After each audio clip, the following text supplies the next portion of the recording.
नमस्कार दोस्तों, स्वागत है आपके अपने YouTube चैनल संस्कृत अड्डा पर। दोस्तों, जैसा कि हम संस्कृत प्रैक्टिस सेट की सीरीज़ कर रहे हैं, जिसमें आज हम 53 नंबर का जो प्रैक्टिस सेट है इसको करेंगे। और अगर आपने हमारे इससे पहले वाले 52 जो प्रैक्टिस सेट नहीं देखे तो उसे आप ऊपर कोने में जो 3 डॉट लाइन पे क्लिक करके आप आई बटन पे पहुंच जाओगे, तो वहां पर जाकर आप हमारे पहले वाली वीडियो देख सकते हैं। और इस वीडियो की PDF आप हमारे टेलीग्राम ग्रुप से भी प्राप्त कर सकते हैं। उसका लिंक आपको नीचे डिस्क्रिप्शन में मिल जाएगा, या जो हमारे चैनल की जो प्लेलिस्ट है वहाँ पर जाकर आप अब तक की जितनी भी वीडियो है इन सभी को भी आप देख सकते हैं। और दोस्तों, अगर आपने अब तक हमारे चैनल को सब्सक्राइब नहीं किया तो सब्सक्राइब कर ले, साथ में जो बेल वाला आइकन है उसे जरूर दबाएं, जिससे जब आपको हमारे आने वाली जो वीडियो है उसकी नोटिफिकेशन मिलती रहेगी। और दोस्तों, हम जो है इसमें जो उपनिषद है, उपनिषद से संबंधित 100 जो है महत्वपूर्ण क्वेश्चनों करेंगे, जिसमें से आज हम इस वीडियो में 50 क्वेश्चनों को करेंगे। तो टोटल जो है यहाँ पर 100 क्वेश्चन रहेंगे, जिसमें से आज हम 50 क्वेश्चनों करेंगे। तो हमारे साथ अंत तक बने रहिएगा। तो फर्स्ट क्वेश्चन आएगा, ईशावास्य उपनिषद माध्यधीन शाखाया का अध्याय है। तो ईशावास्य उपनिषद जो ये यहाँ पर माध्यधीन जो शाखा है, इसके कौन से अध्याय का है? तो ये रहेगा ऑप्शन बी, 40वें अध्याय का। नेक्स्ट क्वेश्चन आएगा, ईशावास्य उपनिषदी मंत्र संख्या। तो ईशावास्य उपनिषद जो है इसमें मंत्रों की कितनी संख्या है? तो इसमें 18 जो है मंत्र हैं। और दोस्तों, अगर आपको किसी आंसर में कहीं पर कोई दिक्कत लगती है तो आप कमेंट जो है कर सकते हैं। अगला क्वेश्चन आएगा, ईशावास्य उपनिषदी मार्मिक विवेचनम अस्ति। तो यहाँ पर जो ये ईशावास्य उपनिषद दिया गया है, इसमें किसका मार्मिक विवेचन हुआ है? तो ये हुआ है कर्म उपासना का। और ये जो इसी तरह का एक क्वेश्चन जो है पहले DSSB का एग्जाम हुआ था, उसमें भी क्वेश्चन पूछा गया है। अगला क्वेश्चन आएगा, कठोपनिषद अध्याय सुविभक्त है। तो कठोपनिषद कितने अध्याय में है? तो ये रहेगी ऑप्शन ए, 2 अध्याय में। नेक्स्ट क्वेश्चन आएगा, कठोपनिषद प्रथम अध्याय वल्यः सन्ति। कठोपनिषद के जो पहला जो अध्याय है इसमें कितनी वल्य हैं? तो इसमें रहेंगी तीसरा है 3। तो 3 जो इसमें वल्य हैं। अगला क्वेश्चन है, उत्तिष्ठ जागृत प्राप्य विराट निबोधित इति पदम कस्य उपनिषद मंत्रमस्ति। वेरी वेरी इंपॉर्टेंट जो है मंत्र है। तो ये मंत्र जो है कहाँ से लिया गया है? तो कठोपनिषद से जो है ये लिया गया है। अगला क्वेश्चन आएगा, तत् त्वम असि वह तुम ही हो इति अस्य महावाक्य से संबंध अस्ति। तो ये जो यहाँ पर महावाक्य जो दिया गया है, इसका संबंध इनमें से किस उपनिषद के साथ है? तो ये रहेगा ऑप्शन ए, कठोपनिषद के साथ। नेक्स्ट क्वेश्चन आएगा, वेदांत है इति शब्द से प्रयोग है सर्वप्रथम कस्मिन् उपनिषदि अभूत। वेदांत इस शब्द का प्रयोग सबसे पहले किस उपनिषद में हुआ है? तो ये हुआ है मुंडक उपनिषद में। आंसर रहेगा यहाँ पर ऑप्शन सी। नेक्स्ट क्वेश्चन रहेगा, मैत्रेयी प्रति याज्ञवल्क्यस्य उपदेशानि कस्मिन् उपनिषदि वर्णितानि सन्ति। तो याज्ञवल्क्य और मैत्रेयी, इनकी पत्नी का नाम है मैत्री। तो मैत्रेयी प्रति याज्ञवल्क्यस्य उपदेशानि कस्मिन् उपनिषदि वर्णितानि सन्ति। तो किस उपनिषद में ये वर्णित हैं? तो ये रहेंगे बृहदारण्यक उपनिषद में। नेक्स्ट क्वेश्चन रहेगा, कौशितकी उपनिषद अध्याय सन्ति। तो ये जो कौशितकी जो उपनिषद है इसमें अध्याय कितने हैं? तो इसमें रहेंगे ऑप्शन ए, 4 अध्याय। नेक्स्ट क्वेश्चन है, केन उपनिषद अपर नाम अस्ति। केन उपनिषद जो है इसका दूसरा नाम क्या है, अपर नाम क्या है? तो ये रहेगा ऑप्शन ए, तवलकार उपनिषद जो है केन उपनिषद का दूसरा नाम है, या अन्य नाम से इनको जाना जाता है। नेक्स्ट क्वेश्चन रहेगा, केन उपनिषद खंडेषु विभक्त है। केन उपनिषद जो यहाँ पर दिया गया है ये कितने खंडों में बटी हुई है? तो ये रहेगी ऑप्शन ए, 4 जो खंड है उसमें ये बटा हुआ है। नेक्स्ट क्वेश्चन है, वेरी वेरी इंपॉर्टेंट क्वेश्चन है, सत्यमेव जयते। तो यहाँ पर जो ये सत्यमेव जयते जो दिया गया है ये किस उपनिषद से लिया गया है? तो ये लिया गया है ऑप्शन बी, मुंडक उपनिषद से। अगला क्वेश्चन रहेगा, मुंडक उपनिषद मुंड कैसे विभक्त है? ये जो मुंडक उपनिषद जो है ये कितने मुंडकों में विभक्त है? तो ये रहेगा ऑप्शन ए, 3 जो मुंडक है उनमें ये बटा हुआ है। नेक्स्ट क्वेश्चन रहेगा, द्वा सुपर्णा सयुजा इति मंत्रम केन उपनिषदाम संबद्धम। तो यहाँ पर जो ये मंत्र दिया गया है इति मंत्रम केन उपनिषदाम संबद्धम, तो कौन से उपनिषद से इसका संबंध है? तो ये रहेगा ऑप्शन ए, तो जो मुंडक उपनिषद जो है उसके साथ इसका संबंध है। नेक्स्ट क्वेश्चन है, मुंडक उपनिषद इति एभय जने संबद्ध है। तो मुंडक उपनिषद का इनमें से किन जनों के साथ संबंध है? तो किन व्यक्तियों के साथ संबंध है? ये रहेगा ऑप्शन बी, मुंडन उपते भी। अगला क्वेश्चन है, मातृदेवो भव, पितृदेवो भव, आचार्य देवो भव इति केन उपनिषदाम संबद्धम। तो यहाँ पर जो ये दिए गए हैं मातृदेवो भव, आचार्य, तो इति केन उपनिषदाम संबद्धम, तो ये इनका संबंध किस उपनिषद से है? तो यह रहेगा तैत्तिरीय उपनिषद से। और जो कारक जो प्रकरण है उसमें जैसे देवेभ्य नमः, पितृभ्य नमः, तो उसमें चतुर्थी विभक्ति जो होती है। तो जहाँ पर नमः स्वस्ति स्वाहा शब्दा अलम वसठ जो दिए गए होते हैं इस उत्तर के योग में चतुर्थी विभक्ति होती है और वेरी इंपॉर्टेंट है क्योंकि ये भी जो एग्जाम में पूछ जाती है। और अगर आपने हमारी कारक से संबंधित पहले वाली वीडियो नहीं देखी है तो उसे आप या तो ऊपर कोने में जो क्लिक करके देख सकते हैं या जो हमारे चैनल की प्लेलिस्ट है वहाँ पर जाकर देख सकते हैं। कारक से संबंधित जितने भी महत्वपूर्ण क्वेश्चन बनते हैं सभी जो हमारे द्वारा उन वीडियो में कराई गई हैं। अगला क्वेश्चन रहेगा, पूर्णमदः पूर्णम इति प्राप्यते। पूर्णमदः पूर्णम इदम इति प्राप्यते, तो यह रहेगा ऑप्शन ए, बृहदारण्यक उपनिषद से। अगला क्वेश्चन है, नचिकेतायाः पिता यज्ञस्य आयोजनम कृतम। नचिकेता के पिता इनमें से किस यज्ञ का आयोजन करते हैं? तो ये करते हैं ऑप्शन बी, विश्वजीत यज्ञ का। वेरी इंपॉर्टेंट क्वेश्चन है और ये भी जो क्वेश्चन है पहले DSSP के एग्जाम में पूछा गया है। तो नचिकेता के पिता किस यज्ञ का आयोजन करते हैं? विश्वजीत यज्ञ का। और इसी से संबंधित एक क्वेश्चन स्टैट के एग्जाम में भी पूछा गया था। अगला क्वेश्चन है, सर्वम खलु इदम ब्रह्मा इति अस्य महावाक्य से संबंध अस्ति। तो यहाँ पर जो ये मंत्र दिया गया है इस महावाक्य का संबंध इनमें से किस उपनिषद के साथ है? तो यह रहेगा ऑप्शन ए, छांदोग्य उपनिषद के साथ।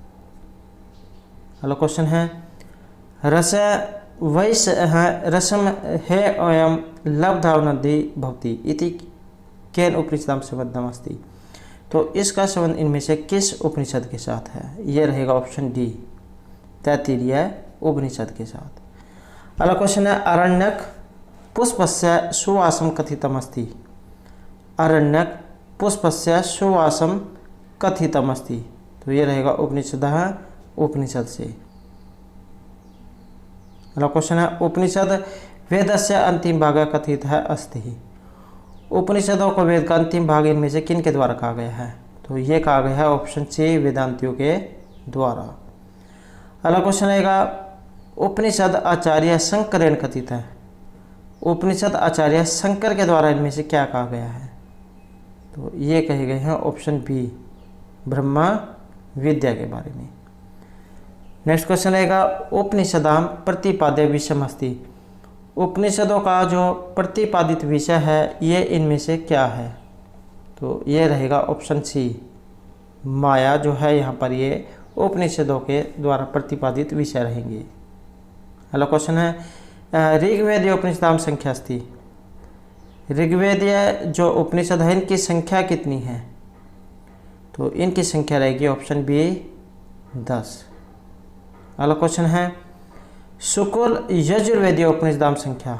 तो यहाँ पर ऋग्वेदीय उपनिषदों की संख्या पूछी गई थी, 10 है। और जो शुक्ल जो यजुर्वेद है इनकी उपनिषदों की संख्या कितनी है? तो इनकी संख्या रहेगी ऑप्शन सी, 19। नेक्स्ट क्वेश्चन रहेगा, कृष्ण यजुर्वेदीय उपनिषदाम संख्या। ये जो तीनों क्वेश्चन जो है महत्वपूर्ण है। ऋग्वेदीय उपनिषदों की संख्या 10 है, शुक्ल यजुर्वेदियों की 19 और कृष्ण जो यजुर्वेदीय उपनिषद है इनकी संख्या जो है ये रहेगी ऑप्शन डी, 32। नेक्स्ट क्वेश्चन है, सामवेदीय उपनिषदाम संख्या। तो ये भी जाए क्वेश्चन महत्वपूर्ण रहेगा। सामवेदीय उपनिषदों की संख्या, एग्जाम में ये संख्या वाले क्वेश्चन जरूर पूछे जाते हैं। तो सामवेदीय उपनिषदों की संख्या, तो यह रहेगी ऑप्शन बी 16। अगला क्वेश्चन रहेगा अथर्ववेदीय उपनिषदाम संख्यास्ति, और अथर्ववेद जो यहाँ पर दिया गया है 43 से इसका नाम पड़ा है और इसका एक ही ब्राह्मण है, गौपथ ब्राह्मण। तो यहाँ पर जो अथर्ववेदीय उपनिषद जो है इसकी संख्या कितनी है, तो इनकी संख्या है ऑप्शन बी 31। अगला क्वेश्चन है वैष्णव सिद्धांतेषु आधारिता नाम उपनिषदाम संख्यास्ति, वैष्णव सिद्धांतों पर आधारित उपनिषदों की संख्या कितनी है, तो इनकी संख्या रहेगी ऑप्शन ए 14। अगला क्वेश्चन रहेगा वेदांत सिद्धांतेषु आधारिता उपनिषदः सन्ति, वेदांत सिद्धांतों पर आधारित उपनिषदों की संख्या कितनी है, तो इनकी संख्या रहेगी यहाँ पर ऑप्शन ए 24। अगला क्वेश्चन है योग सिद्धांतेषु आधारितः उपनिषदः सन्ति, योग सिद्धांतों पर आधारित उपनिषद कितने हैं, तो ये हैं ऑप्शन ए 20। अगला क्वेश्चन है सांख्य सिद्धांतेषु आधारित उपनिषद, यहाँ पर योग सिद्धांत पूछा गया है, योग सिद्धांतों पर आधारित उपनिषद। योग किसके हैं, महर्षि पतंजलि के हैं, और ईश्वर कृष्ण की सांख्यकारी का है, कपिल मुनि के सांख्य दर्शन हैं, और सांख्य सिद्धांतों पर आधारित उपनिषद कितने हैं, तो यह रहेंगे ऑप्शन ए 17 जो है यहाँ पर सांख्य सिद्धांतों पर आधारित जो है उपनिषद रहेंगे। अगला क्वेश्चन है हुयुम महोदयेन कति उपनिषदाम आंग्ल भाषा अनुवादम कृतमस्ति, हुयुम महोदय के द्वारा उपनिषदों पर आधारित आंग्ल भाषा में अनुवाद कितने किए गए हैं, तो ये रहेंगे यहाँ पर ऑप्शन बी 13। अगला क्वेश्चन रहेगा प्रमाणिका नाम उपनिषदाम संख्या, प्रामाणिक जो उपनिषद है इनकी संख्या कितनी है, तो इनकी संख्या रहेगी यहाँ पर ऑप्शन बी 11। और नेक्स्ट क्वेश्चन रहेगा हमारा वेदम अनुसृत्य उपनिषदाम संख्यास्ति, वेदाम अनुसृत्य उपनिषदाम संख्या, वेदों पर आधारित उपनिषदों की संख्या, ये है ऑप्शन बी। तो उपनिषदों की संख्या जो है यहाँ पर वेद के अनुसार 108 जो है मानी गई है, और जो वेद जो है इसके 6 अंग माने गए हैं, शिक्षा, कला, व्याकरण, निरुक्त, ज्योतिष और छंद, और उपनिषदों की संख्या इन पर आधारित मानी गई है 108। अगला क्वेश्चन है ओंकारस्य मार्मिक व्याख्या प्रस्तुति थी, ओंकार की मार्मिक व्याख्या का वर्ण कहाँ पर हुआ है, कहाँ पर प्रस्तुत है, तो यह रहेगी यहाँ पर ऑप्शन ए मुंडक उपनिषद में। नेक्स्ट क्वेश्चन है मंडूक उपनिषदि खंडानि सन्ति, तो यहाँ पर जो मंडूक जो उपनिषद दिए गए हैं इनमें खंड कितने हैं, तो खंडों की बात करें तो यहाँ पर ऑप्शन ए हमारा सी आंसर रहेगा। मुंडक जो उपनिषद है इसमें खंड रहेंगे 12। अगला क्वेश्चन है भृगु वरुणी और संवाद है किन संबंध है, भृगु और वरुण, तो इनका संवाद किस में संबंधित है, तो भृगु और वरुण का संवाद, यह रहेगा यहाँ पर ऑप्शन ए। तैत्तिरीय उपनिषद में जो है भृगु और वरुण जो है इनका संवाद है। हेलो क्वेश्चन है प्रज्ञान ब्रह्म इति महावाक्यम कस्य उपनिषदस्ति, वेरी वेरी इंपॉर्टेंट क्वेश्चन है। तो प्रज्ञान ब्रह्म यह जो महावाक्य है किस उपनिषद से संबंधित है, तो यह रहेगा यहाँ पर ऑप्शन सी ऐतरेय उपनिषद से। नेक्स्ट क्वेश्चन रहेगा छांदोग्य उपनिषदि अध्याय सन्ति, छांदोग्य जो उपनिषद है इसमें अध्याय कितने हैं, तो इसमें रहेंगे ऑप्शन सी 8 अध्याय। अगला क्वेश्चन है बृहद आरण्यक उपनिषदि अध्यायेषु विभक्त है, बृहद आरण्यक उपनिषद इनमें से कितने अध्यायों में बटा हुआ है, तो ये बटा हुआ है ऑप्शन बी। तो बृहद आरण्यक उपनिषद कितने अध्यायों में बटा हुआ है, ये बटा हुआ है 6 अध्यायों में। अगला क्वेश्चन है प्रवहन जाबालिहो एवं श्वेत केतु अरुणिहो दार्शनिक संवादम अस्ति, प्रवहन जाबाली और श्वेत केतु अरुण इनका दार्शनिक संवाद कहाँ पर हमें देखने को मिलता है, तो इसमें हमारा यहाँ पर राइट आंसर रहेगा ऑप्शन ए। बृहद आरण्यक जो उपनिषद है इसमें हमें प्रवहन जाबाली और श्वेत केतु अरुण इन दोनों का दार्शनिक संवाद देखने को मिला है। अगला क्वेश्चन है शैव धर्मस्य प्रतिपादक है अस्ति। तो ये जो शैव जो यहाँ पर धर्म दिए गए हैं इसके प्रतिपादक कौन है? तो ये रहेंगे ऑप्शन ए श्वेत ऐश्वेतर उपनिषद। नेक्स्ट क्वेश्चन रहेगा मैत्रायणी उपनिषद पर पाठ कैसे विभक्त अस्ति। मैत्रायणी उपनिषद कितने प्रपाठकों में बटी हुई है? वेरी वेरी इंपॉर्टेंट क्वेश्चन है। मैत्रायणी उपनिषद कितने प्रपाठकों में विभक्त है? तो यह रहेगी ऑप्शन बी 7 में। अगला क्वेश्चन रहेगा वैदिक सूक्तेषु यस्याः दार्शनिक विचारधारायाः प्रारूपं प्राप्यते तस्य कीदृशं रूपम् उपनिषत्सु दृष्टिगोचरं भवति। वैदिक सूक्तों में जिसके दार्शनिक विचारधारा का प्रारूप हमें प्राप्त होते हैं तस्य कीदृशं रूपम, उनके किस प्रकार के रूप उपनिषदों में हमें दृष्टिगोचर होते हैं? तो ये रहेंगे ऑप्शन ए वीक्षितम। अगला क्वेश्चन है यदि वेद रूप वृक्षस्य ब्रह्मणानि शाखा सन्ति तथा अरण्यकानि ताभ्यः शाखाभ्यः उत्पन्नानि पुष्पाणि सन्ति तर्हि उपनिषद किं सन्ति। यदि वेद रूप वृक्षस्य ब्रह्माणि शाखानि सन्ति, वेद रूपी वृक्ष के ब्रह्मण शाखाएं हैं तथा अरण्यक उन शाखाओं पर उत्पन्न फूल हैं, तो उपनिषद इनमें से क्या है? यदि वेद रूप वृक्ष के ब्रह्मण तो शाखाएं हैं और अरण्यक उन शाखाओं पर उत्पन्न हुए फूल हैं, तो यहाँ पर उपनिषद क्या होंगे? तो उपनिषद होंगे ऑप्शन बी सुगंधा रूपा। तो सुगंध जो है ये होगी।